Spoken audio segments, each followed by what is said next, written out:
Bueno, ok, empecemos. Ok. El día de hoy vamos a revisar el tema de malposición cardíaca y síndrome de Tourette. Mi nombre es Fabián Estrán, soy residente de cuarto año de cardiología y me asesoraron en el tema el doctor Julio Erminger y la doctora Begoña Segura, adscritos al servicio de cardiología pediátrica. Para iniciar, a manera de un breve repaso, vamos a recordar que para poder catalogar un defecto congénito o una cardiopatía congénita, necesitamos hacer un análisis secuencial y segmentario que va a estar basado en 5 puntos. Primero vamos a tener que definir la posición cardíaca y el situs. El situs puede ser solitus, inversus, en dextroisomerismo o en levoisomerismo. Posteriormente vamos a calificar las conexiones auriculoventriculares como concordantes, discordantes, ambigua de doble entrada ventricular o ausentes. Como tercer paso, establecemos las conexiones y la orientación de los grandes vasos, como asimismo nuevamente concordante, discordante de doble salida o única vía de salida. En el cuarto punto vamos a catalogar los defectos asociados y como quinto punto las particularidades adicionales. Dentro de las particularidades adicionales vamos a determinar la posición del corazón. Cuando hablamos de malposiciones cardíacas hacemos referencia a una situación anormal del corazón en el tórax o fuera de él, como ya vamos a ver. El principal ejemplo es la dextrocardia, en el cual el corazón se ocupa la parte derecha del tórax y se encuentra con su eje principal orientado desde la izquierda hacia la derecha, con el ápex dirigido hacia la derecha. La mesocardia, el corazón va a estar ubicado en la porción media del tórax, con el ápex dirigido hacia la parte media inferior del tórax. Y se habla de levocardia aislada cuando el corazón se encuentra en la parte izquierda del tórax, su ápex se encuentra hacia la izquierda, pero no se acompaña de un situs solitus, sino su situs puede ser inversus en dextroisomerismo o en levoisomerismo. Otra malposición cardíaca que vamos a encontrar es la ectopia cordis. Esta se debe a una posición fuera del tórax de una manera parcial o completa que está determinada por una alteración a nivel del pericardio. Podemos encontrar la ectopia cordis en diversas ubicaciones, puede ser cervical, puede ser torácica, tóraco-abdominal o abdominal. En la radiografía vemos de la derecha un paciente adulto que no se observa el corazón y este paciente fue sometido a una tomografía donde se observa que el corazón está ubicado a nivel de la cavidad abdominal en el hipocondrio izquierdo. Estos pacientes deben ser sometidos a cirugía para un cierre de su defecto congénito y también a un arreglo de su cardiopatía congénita asociada. Dentro del síndrome de heterotaxia podemos indicar que es una patología que en los últimos años ha sido objeto de varias publicaciones, sobre todo en el ámbito genético, en el ámbito de diagnóstico, sobre la resolución quirúrgica. Incluso ha sido de mucho interés, sobre todo en las definiciones. Etimológicamente, heterotaxia significa heteros, otros, y taxis, orden o arreglo. Se presenta en 1 de cada 5.000 a 7.000 recién nacidos que tienen cardiopatía congénita y existen gran cantidad de genes implicados en la lateralidad o simetría, alrededor de 80 genes, y puede presentarse este síndrome con un patrón de herencia autosómica dominante, recesiva o ligado al X. En los últimos años se ha hablado mucho sobre el diagnóstico prenatal y de la importancia que tiene la resonancia magnética para determinar la orientación y la posición de las estructuras, sobre todo abdominales. Es importante acordarnos del análisis secuencial que establecen la posición y el lugar de los atrios o los aurículas, de los ventrículos y de los grandes vasos, porque de acuerdo a este vamos a catalogar la variabilidad y la severidad de las cardiopatías congénitas, sobre todo en el síndrome de asplenia, que generalmente se acompaña de malformaciones muy severas. Dentro de los aspectos generales, podemos decir que el situs nos hace referencia sobre todo al patrón de asimetría que va a determinar la relación espacial de los diferentes órganos. Para poder determinar el situs, nosotros debemos utilizar estructuras que sean únicas, que no se encuentren en la línea media y que sean muy constantes en su posición. Para este objetivo hemos utilizado el hígado, generalmente la porción suprahepática de la vena cava inferior y la aurícula. de morfología derecha, principalmente su orejuela por las características anatómicas. A este complejo se le ha determinado como tríada hepato-cabo-atrial, y en dependencia de dónde se encuentra la tríada hepato-cabo-atrial, vamos a determinar el situs. En la imagen inferior izquierda, en la imagen A, podemos observar que la tríada hepato-cabo-atrial se encuentra hacia la derecha, por lo tanto el paciente presenta un situs solitus. En la imagen B observamos que la tríada hepato-cabo-atrial se encuentra a la izquierda, por lo tanto hablamos de una imagen en espejo y de un situs inversus. Hay pacientes que no tienen muy bien definida su asimetría o su lateralidad, como es el caso de los pacientes que tienen síndrome de heterotaxia, y generalmente tienen una tendencia a mostrar una asimetría del lado derecho o del lado izquierdo.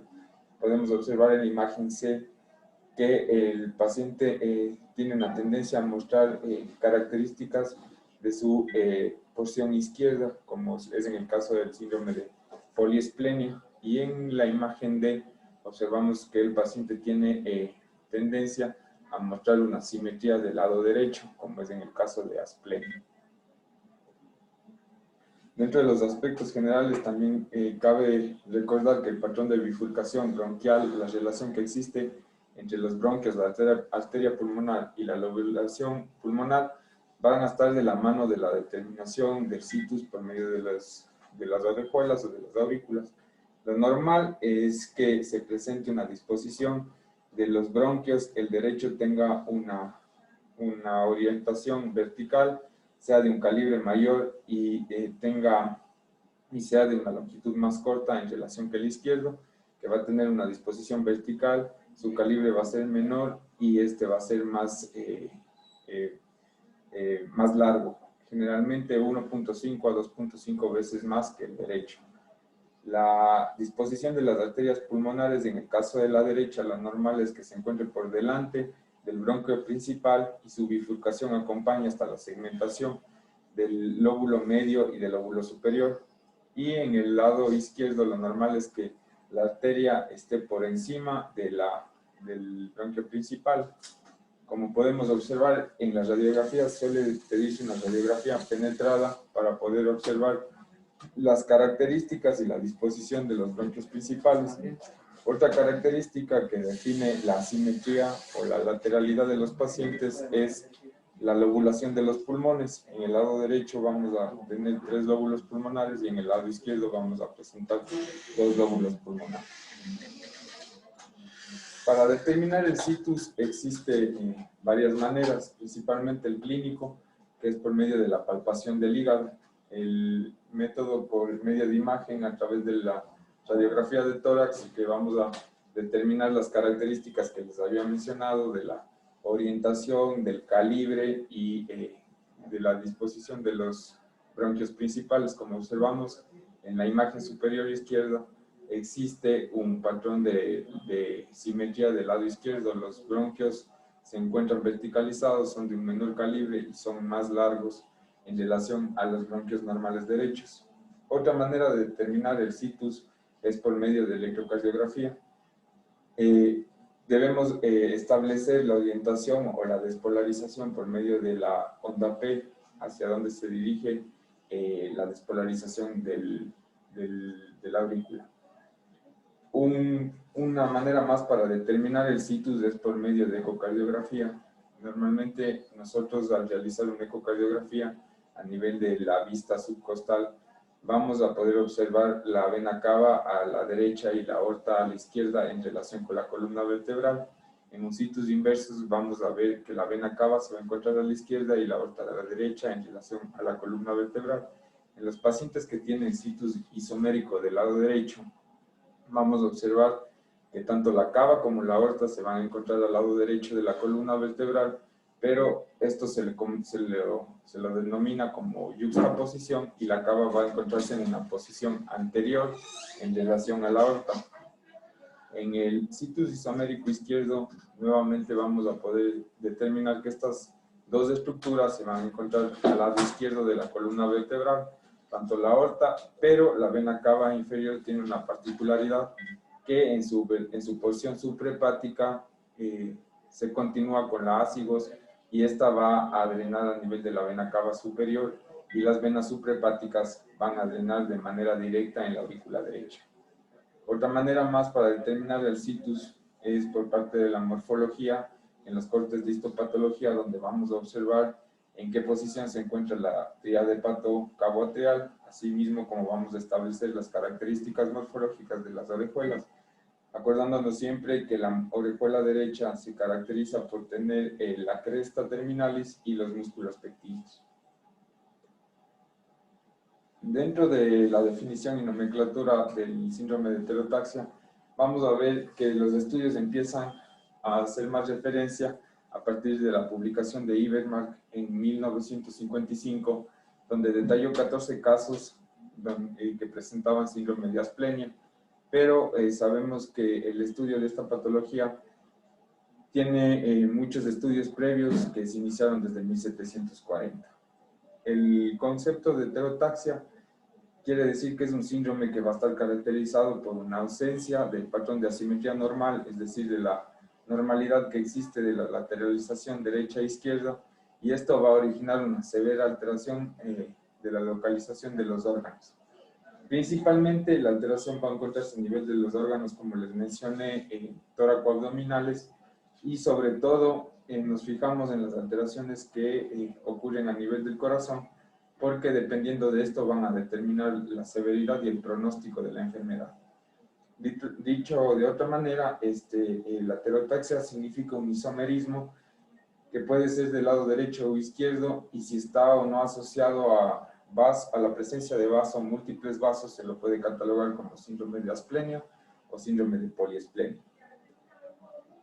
En la embriología, en el estadio de blástula, en las primeras etapas del desarrollo embriológico, en las primeras semanas, vamos a ver que existe un isomerismo que es normal, es decir, la parte derecha y la parte izquierda van a ser muy parecidas, van a ser simétricas.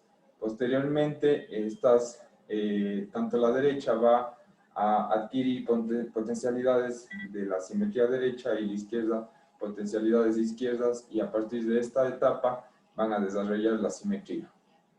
Cuando existe un teratógeno o una alteración genética que se produce durante esta etapa, puede alterarse la capacidad de adquirir dicha simetría.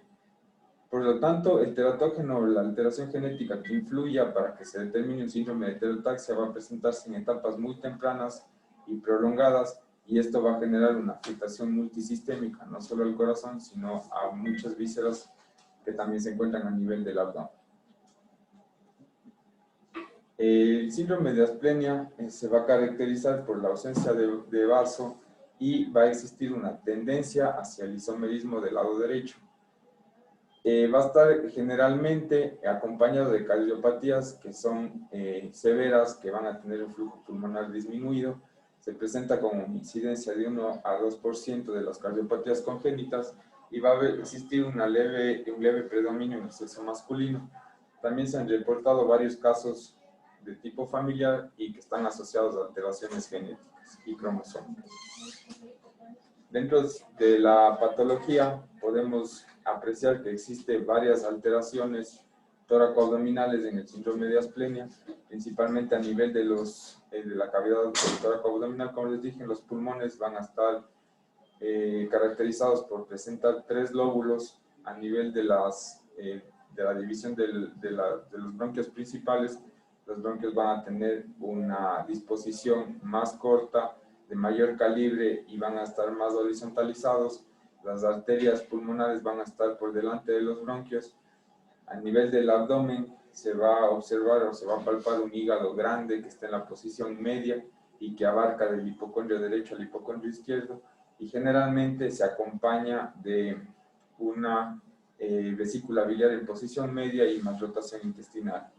En el corazón, lo principal de los cambios morfológicos, vamos a observar una orejuela con características de orejuela derecha, de una base amplia, de una forma triangular, y vamos a observar que en las grandes arterias puede existir una transposición con disposición de la aorta anterior y la pulmonar en posición posterior. Generalmente se acompaña de una severa hipoplasia o de atresia pulmonar, y están acompañados por una un patrón coronario anormal, lo cual le daba para todo características de fisiología univentricular. En la revisión interna ya del corazón podemos ver y confirmar la disposición de las orejuelas derechas, que son de base ancha y que tienen una morfología triangular. Además, la patología se va a estar acompañada de grandes defectos de la aceptación de las aurículas, de los ventrículos y también defectos a nivel del septo atrioventricular. Le va a dar una morfología de ventrículo único, generalmente que está caracterizado por una salida única a nivel de las arterias por la aorta y por una atresia pulmonar. Y también vamos a observar que esta cardiopatía se acompaña de una conexión anómala de venas pulmonares total, que generalmente se presenta de tipo infracardíaco y generalmente está obstruido. Como les había comentado, el hígado está grande de hipocondrio a hipocondrio en la porción media y se acompaña de una rotación intestinal. Entonces, por lo general o en la mayoría de los casos, la patología que se acompaña al síndrome de asplenia está formada por un corazón univentricular, por un defecto atrioventricular, por una discordancia ventrículo-arterial, por una atresia pulmonar y por una conexión anómala total de venas pulmonares. La fisiología y la clínica que nos va a ocasionar este defecto o esta cardiopatía congénita es que va a estar caracterizada por un gran defecto de tabicación, lo que se va a traducir en una gran mezcla, y esto origina una desaturación y cianosis. Si a esta desaturación y cianosis le sumamos la obstrucción al flujo de salida pulmonar, vamos a obtener una cardiopatía congénita de flujo pulmonar disminuido caracterizada por cianosis. El pronóstico generalmente es malo, pero siempre vamos a tener que valorar la cardiopatía que está asociada, porque en dependencia de esta se va a establecer el pronóstico. La mortalidad en el primer año ha llegado a ser hasta el 85% de los casos, y generalmente son niños que se presentan en malas condiciones, con deterioro rápido y progresivo, que tienen respiración superficial y que están muy hipóxicos y que fallecen de manera temprana. Los pulsos pueden estar normales en las etapas tempranas y el precordio puede tener una leve hiperactividad a la palpación, y a nivel abdominal se va a palpar un hígado grande y en posición central. Generalmente a la auscultación puede hallarse un S2 único por la atresia pulmonar, y también debemos siempre auscultar la zona hepática, ya que la auscultación de un soplo en la zona hepática nos podría estar hablando o se puede estar traduciendo en una conexión anómala de venas pulmonares, variedad infracardíaca, y nos puede orientar al diagnóstico. Por este mismo motivo que el paciente tiene un vaso muy atrófico o no tiene vaso, va a estar predispuesto a infecciones, sobre todo por bacterias que van a ser encapsuladas, y va a predisponer a sepsis. Por eso en estos pacientes es muy importante siempre valorar que la cartilla de vacunas esté actualizada y siempre utilizar profilaxis para endocarditis. En el electrocardiograma de un paciente con asplenia vamos a ver que el eje de Pez va a encontrarse en una disposición anormal. Generalmente se encuentra aproximadamente a 120 grados. Vamos a ver que se caracteriza por presentar una onda P que es negativa en D1 y es positiva en D2 y D3. Y también puede presentar dos nódulos inusuales, lo que va a traducirse en la presencia de dos ejes P que van a ser de diferente morfología. En los pacientes con corazón univentricular, el QRS se va a presentar como morfología QR. La radiografía del tórax, estos pacientes se pueden acompañar, como les había comentado, de malposiciones cardíacas, como es dextrocardia o mesocardia. Estos pacientes se va a observar generalmente un flujo pulmonar disminuido por la presencia de la atresia pulmonar, o puede observarse también un flujo reticular que es dado por la presencia de colaterales. En las etapas tempranas o en el neonato no se va a observar una cardiomegalia muy manifiesta, pero posteriormente se puede observar un índice cardiotorácico aumentado. y crecimiento de las cavidades. En esta también nos sirve para valorar la disposición de los bronquios y en ocasiones también la disposición de la vena cava, que nos pueden hablar en dónde se encuentra la tríada hepatocavo-arterial y de esta manera determinar el situs. En el ecocardiograma vamos a observar, como les había comentado, en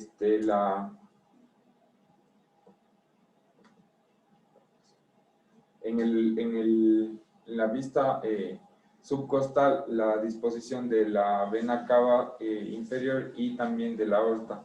En este vamos a encontrar como yuxtapuestos con la cava en relación anterior a la aorta, que están dispuestos en el mismo lado de la columna vertebral. En un corte subcostal podemos observar ya la presencia de un ventrículo de morfología única, que tiene una única vía de salida por atresia pulmonar.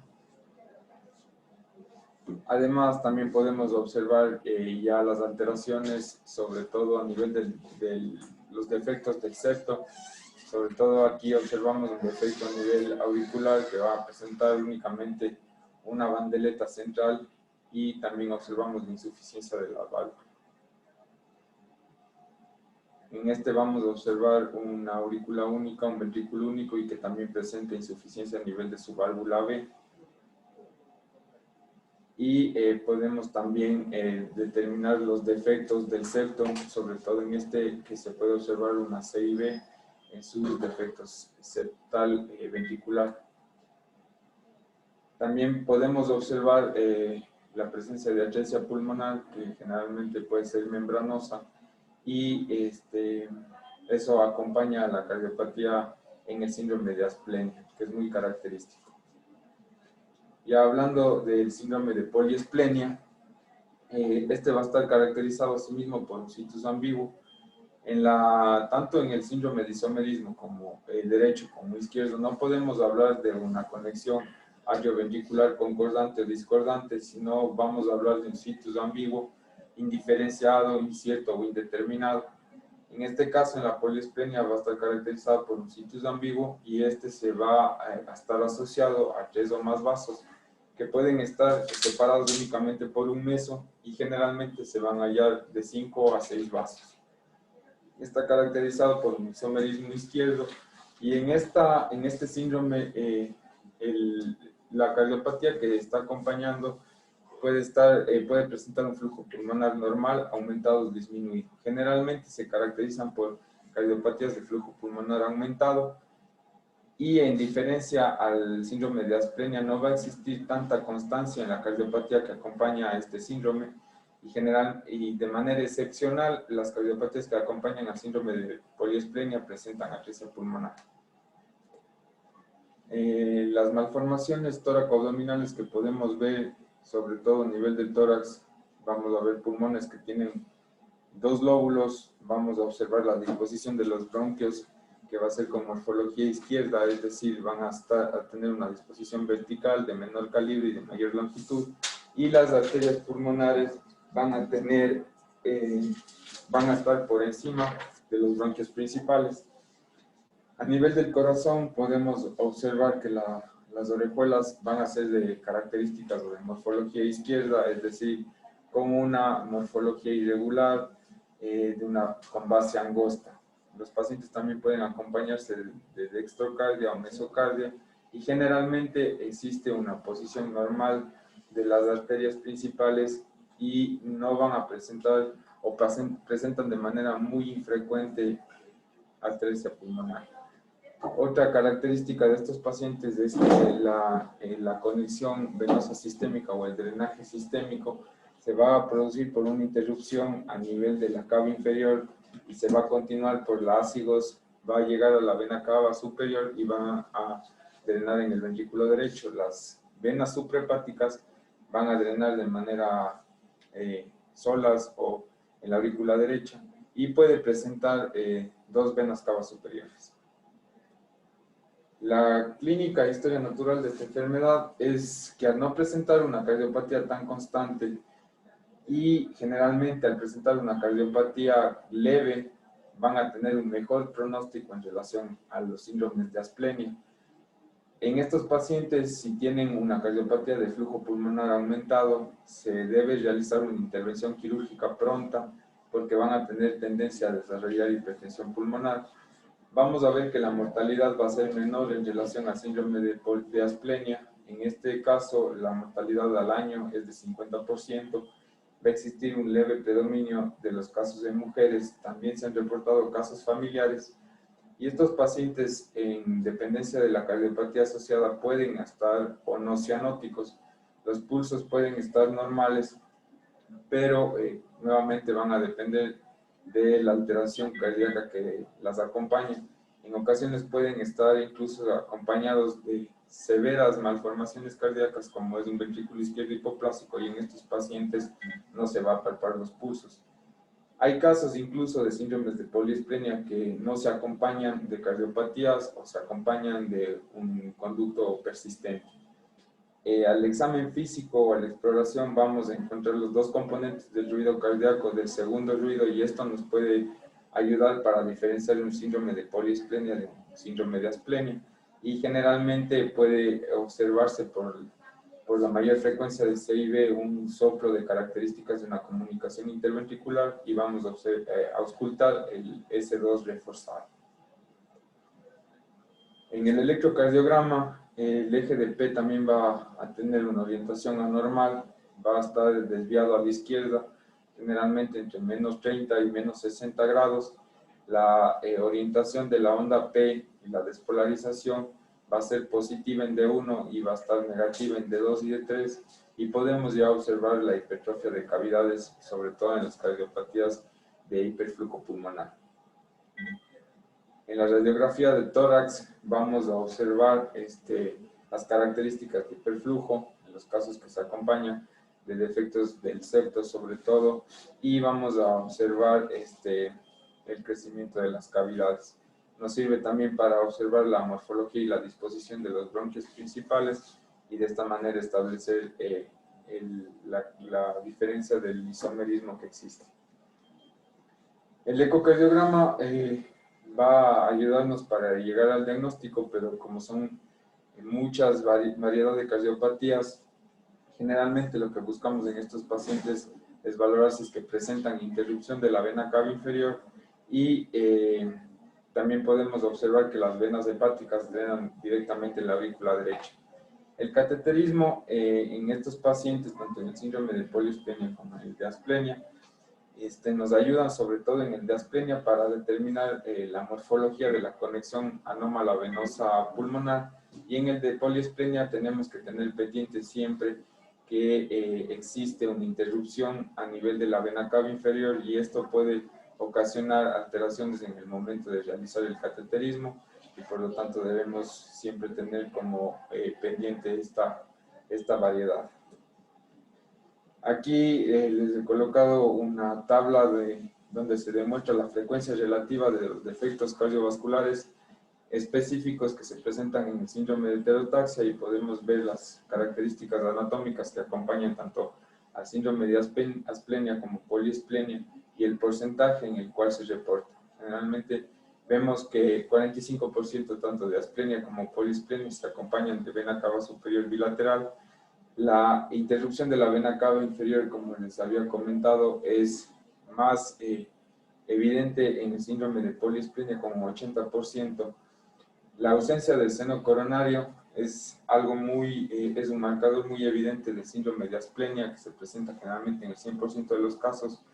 El tipo del drenaje anómalo pulmonar en el 50% de los casos del síndrome de asplenia es de tipo infracardíaco, también puede ser supracardíaco, va a estar con obstrucción en el 50% de los casos, y es muy raro observar una alteración en el drenaje de las venas pulmonares en el síndrome de poliesplenia. Otra manifestación muy importante y muy frecuente en el síndrome de asplenia son defectos del canal atrioventricular, que se presentan en un 90% de los casos, y en el síndrome de poliesplenia en 50% de los casos. La conexión atrioventricular en el síndrome de asplenia se van a presentar con una morfología univentricular en el 70% de los casos y en el síndrome de poliesplenia con una morfología biventricular en el 75% de los casos. Un marcador también muy importante del síndrome de asplenia, como les comenté, era la atresia pulmonar o la estenosis pulmonar, que se presenta en el 80% de los casos, a diferencia de la poliesplenia, que es infrecuente y se presenta únicamente en el 30% de los casos. La alteración del ritmo también es importante en los pacientes con asplenia. Es muy raro que tengan una alteración del ritmo, más bien se pueden ver dos nodos sinusales, y en la poliesplenia puede estar acompañado en cambio de un bloqueo cardíaco radical. La dextrocardia, que es la malposición más frecuente encontrada en estos pacientes, va a estar presente en el 40% de los casos de asplenia y en el 25% de los casos de poliesplenia. El tratamiento en estas patologías, sobre todo en el síndrome de asplenia, lo principal es la estabilización del paciente. Hay que hacer una corrección una corrección ácido básica, una corrección de hidroelectrolítica. Se va a utilizar las prostaglandinas y también como parte del abordaje de estos pacientes solemos solicitar estudios contrastados para poder evaluar el tránsito gastrointestinal.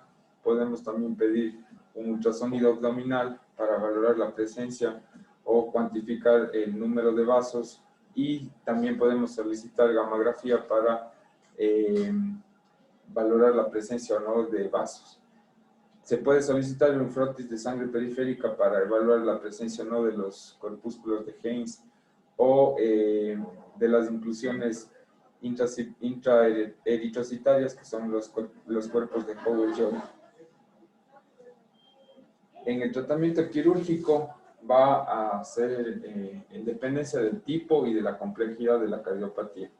Sobre todo en los pacientes que tienen asplenia, están acompañados de cardiopatías muy complejas y que tienen un alto riesgo quirúrgico. En estos pacientes, la mayoría, el 95%, son pacientes que no pueden realizarse una corrección biventricular, sino van para una corrección y fisiología univentricular, y únicamente en el 5% de los casos puede hacerse un reparo biventricular. Generalmente, como se acompañan de cardiopatías de flujo pulmonar disminuido o que tienen una atresia pulmonar, lo primero que se necesita hacer es una estabilización del flujo pulmonar por medio de una fístula sistémico-pulmonar.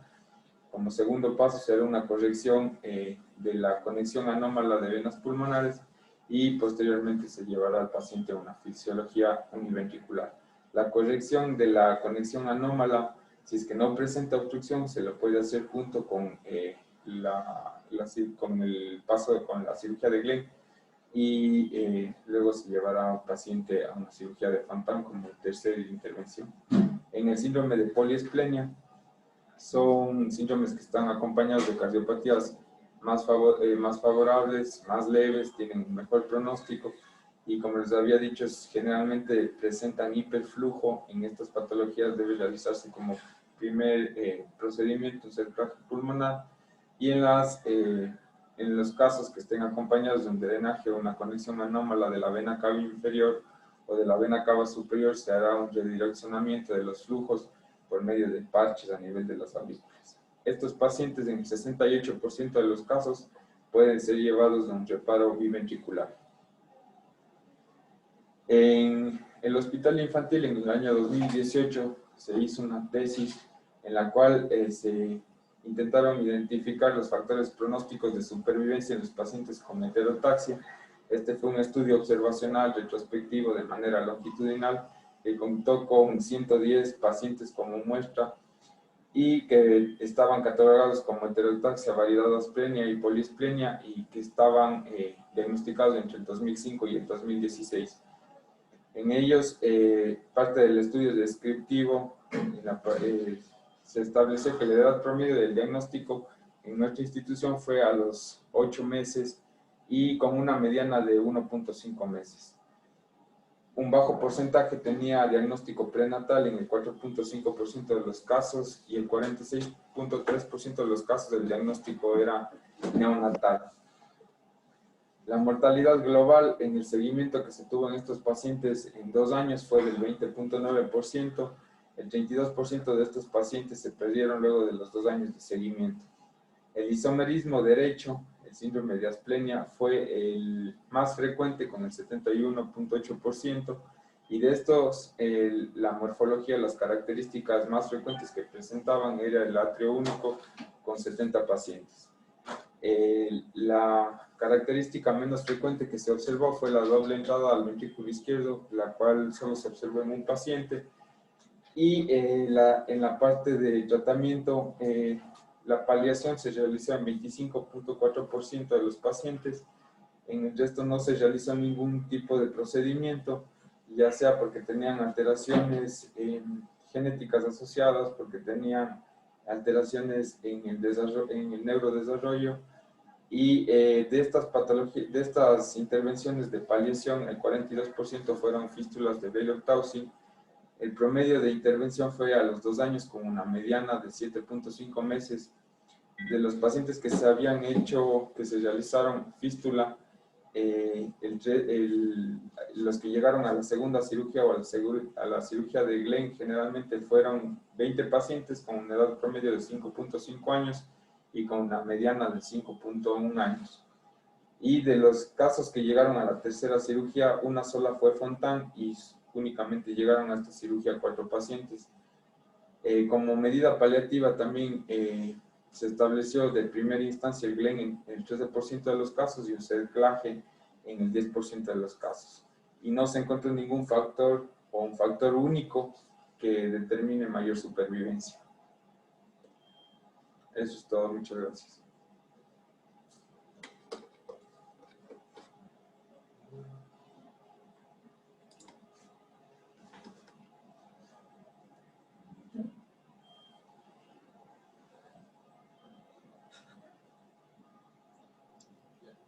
Muy bien, ¿algún comentario, alguna pregunta?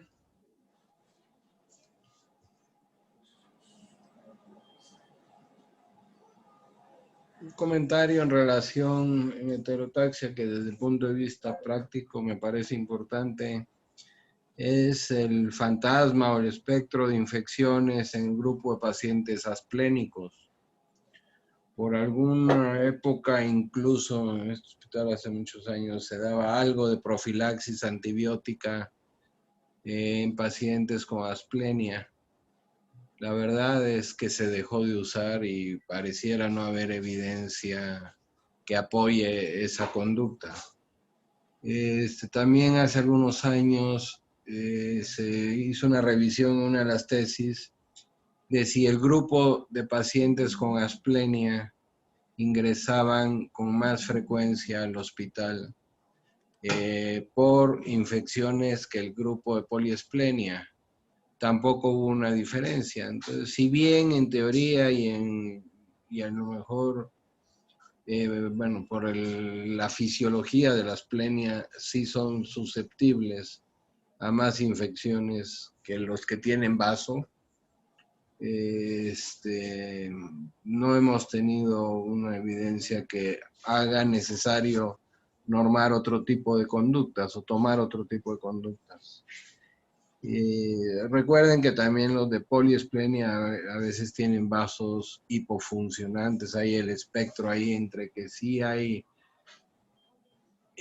una asplenia funcional en algún grupo de estos pacientes. Creo que sigue siendo un dolor de cabeza. Qué bueno que presentaron el trabajo. Es de Gaby, ¿no? Que presentaron la tesis esta. La verdad es que cuando uno ve los números en nuestra experiencia, se pregunta lo que ya alguna vez he comentado yo.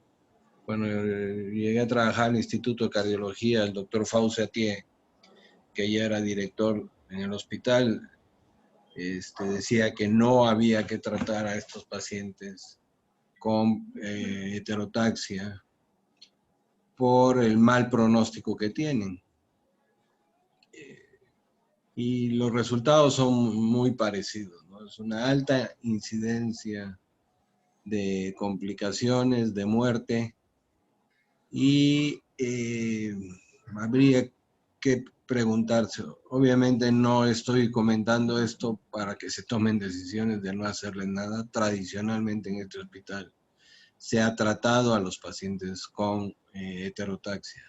A los únicos que no se les ofrece ningún tipo de tratamiento quirúrgico o por intervención es al grupo de pacientes que tienen fisiología univentricular y que tienen alteración en el retorno de las venas pulmonares, con atresia pulmonar o con compromiso importante del flujo pulmonar. Ese grupo de pacientes, David Salazar hizo una revisión y no eran muchos los casos, pero el 100% de los casos habían fallecido, de tal forma que en ese grupo de pacientes, en ese tipo de pacientes en nuestro grupo, no les ofrecemos más que cuidados paliativos. Creo que con eso está cerrada. No sé si hay algún comentario de alguien más, alguna experiencia. Bueno, por favor, ya sé que parezco la viejita con sus macetas, la abuela con sus macetas. Retómenlo.